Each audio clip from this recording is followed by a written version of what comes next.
อิ่มแล้วเนาะเบื่อเนาะแบบว่าตอนเช้าก็กินหน่อไม้ตอนแรกก็กินหน่อไม้บัดนี้แหละเห็นเวียดมาขายของขายเครื่อง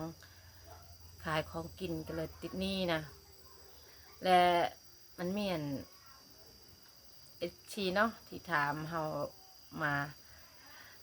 ตอนนั้นเฮากับบอกไปแล้วเนาะทุกคนแต่ว่าบางคนอาจยั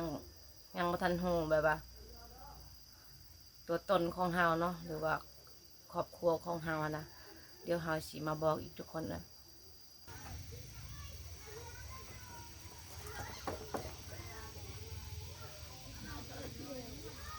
มิดใหญ่กับบ่แพ้มิดน้อยเนาะเขานะ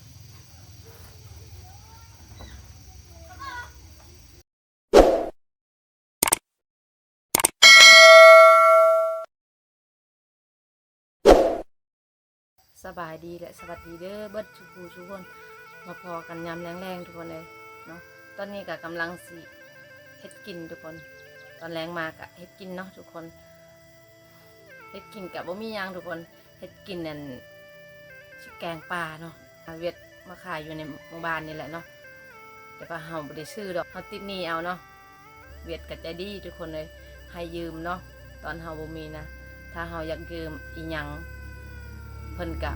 ให้ยืมเนาะเพิ่นก็บ่ได้คิดทีดอกเฮาก็ติดหนี้เพิ่นนั่นแหละกินแต่หน่อไม้นะทุกคนเอ้ยแบบว่าอิ่มแล้วเนาะเบื่อเนาะแบบว่าตอนเช้าก็กินหน่อไม้ตอนแรกก็กินหน่อไม้บัดนี้แหละเห็นเวียดมาขายของขายเครื่องขายของกินก็เลยติดหนี้นะและมันเมียนชีเนาะที่ถามเฮามา ตอนนั้นเฮากับบอกไปแล้วเนาะทุกคนแต่ว่าบางคนอาจยังบ่ทันฮู้แบบว่าตัวตนของเฮาเนาะหรือว่า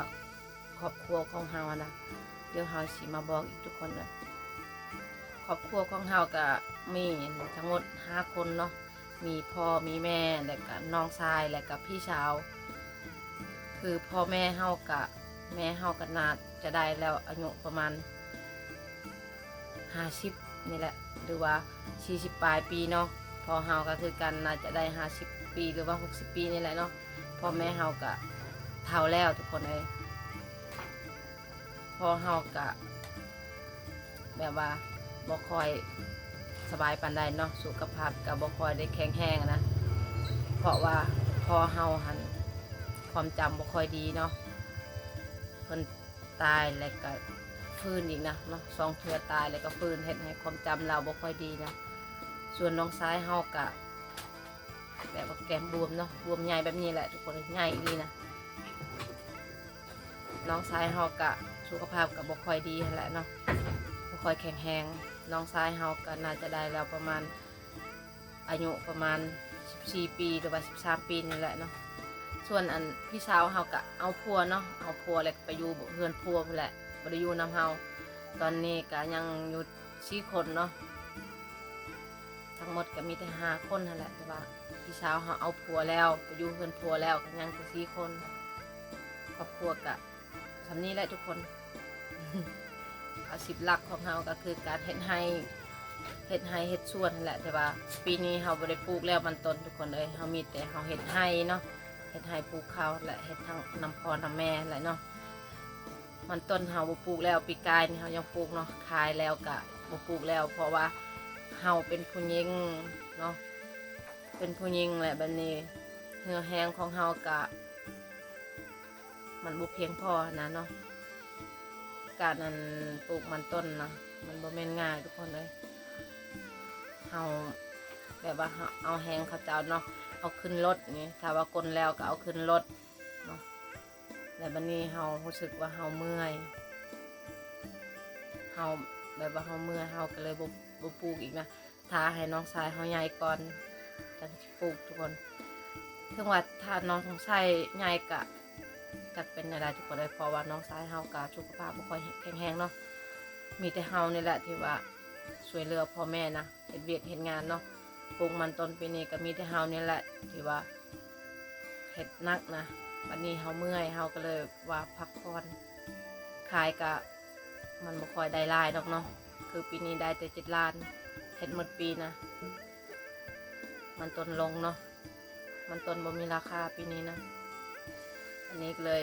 ว่าบ่เฮ็ดแล้วมันต้นนะเฮ็ดแต่ให้เนาะเฮาสิมาดังไฟทุกคนสิมาเฮ็ดกินแกงปลาเนาะนี่แหละแกงปลาทุกคนเลยปลามันเนาะปลามันนี่ก็20,000พุ่นนะซื้อมานะมาสิพอกินอยู่บ่ทุกคนเลย20,000พุ่นนะเดี๋ยวเฮาสิมาเฮ็ดกินทุกคนแต่ก็ฝากให้ทุกคนเป็นกำลังใจให้เด้อฝากกดติดตามให้แน่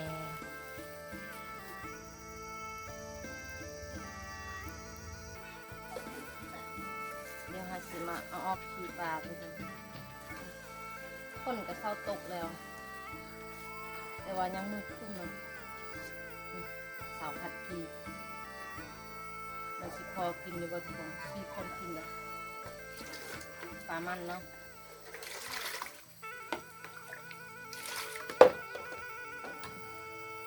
ดีเหมือนกันทุกคนเสาตกเนาะตกยังดูดันได้เนาะบางบ้านบางเมืองกะเขาเจ้ากะมันท่วมเนาะโอ้พวกเขาอ่ะ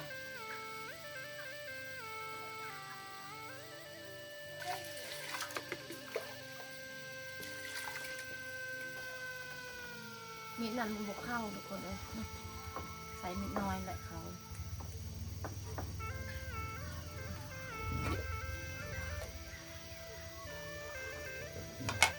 ตัดเป็นตอนมันนี่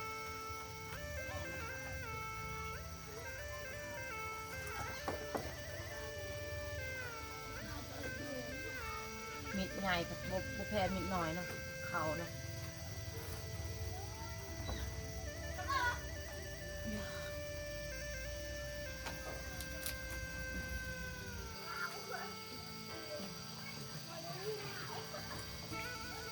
ไปหาเงินมีใช้ทุกคนมาจ่ายค่าปลาเนี่ยนะที่มีเวียดนามอ่ะ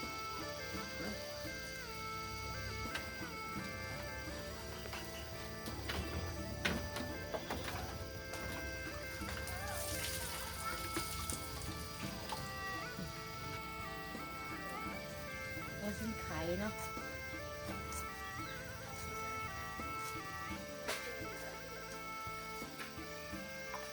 ไอ้เฮีย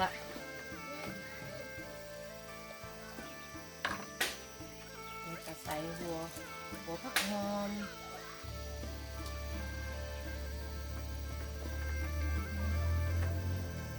เดี๋ยวเราใส่เกลือไปหน่อยอันนี้มักเพชรทุกคนเลยงามเลยเนาะแม่เขาเก็บมานะงามเลยของปรุงเขาทุกคนเกลือมักเพชร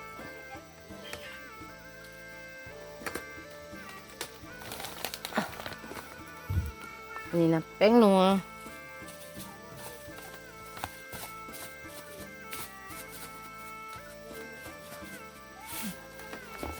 เท่านี้แหละทุกคนเนาะมีเกลือมีมักเผ็ดเลยกะ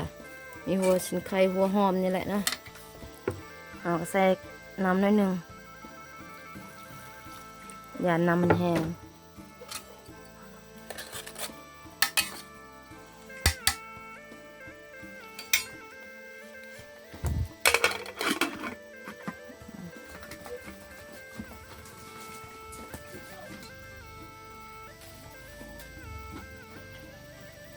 ให้มันเข้ากันทุกคนเนาะอันนี้คืออาหารมื้อเช้านะหน่อไม้เด็กกระเจียวมักเผ็ดเนาะ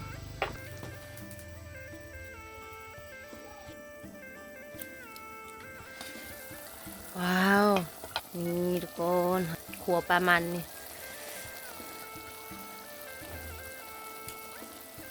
อันนี้ปลาของเรากับสุกแล้วทุกคนเองนะเดี๋ยวเราจะมาปรุงกัน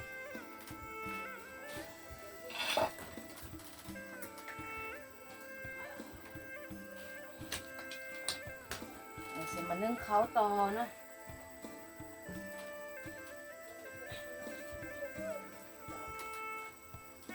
พอปะแล้วเรียบร้อยเนาะในการมานึ่งเขาวเนาะแล้วก็ท่าพ่อกับแม่มาทุกคนเนาะแม่เฮากับน้องเฮาไปเอาหางยาเนาะหางยาหางไม้นั่นแหละที่ว่ามาใส่ในหูน้องเฮาแหละเนาะคนพ่อเฮากะไปพังเขาเจ้าเว้าความเนาะเว้าความแบบผู้เมียเขาเจ้านะผิดกันเนาะผิดกันเที่ยงกันแหละแบบนี้เขาเจ้าก็มาเว้าความและเขาเจ้าก็ให้ไปพังน้ำนะพอเฮาเลยไปพังน้ำเนาะยังมาทันมาเดี๋ยวทากินน้ำกันกับพ่อกับแม่ทุกคนแล้วก็กินพร้อมกันเพราะว่าอาหารกันน้อยเดียวเนาะอาหารกับบ่หลายถ้าว่าเฮาแบ่งเฮากินก้อนหรือว่ากินเขาเจ้าตำลังนะมันน่าจะบ่พอมันต้องกินแบบพร้อมกันมันจังพออาหารน้อยเดียวนะเนาะและเฮาก็สิปิดคลิปก่อนทุกคนขอขอบคุณเด้อที่กดติดตามนะครับชมค่ะกดไลค์กดแชร์เพื่อเป็นกำลังใจให้แน่แล้วพบกันใหม่ EP หน้าสำหรับ EP นี้ลาไปก่อนสบายดีเด้อไปก่อนจ้า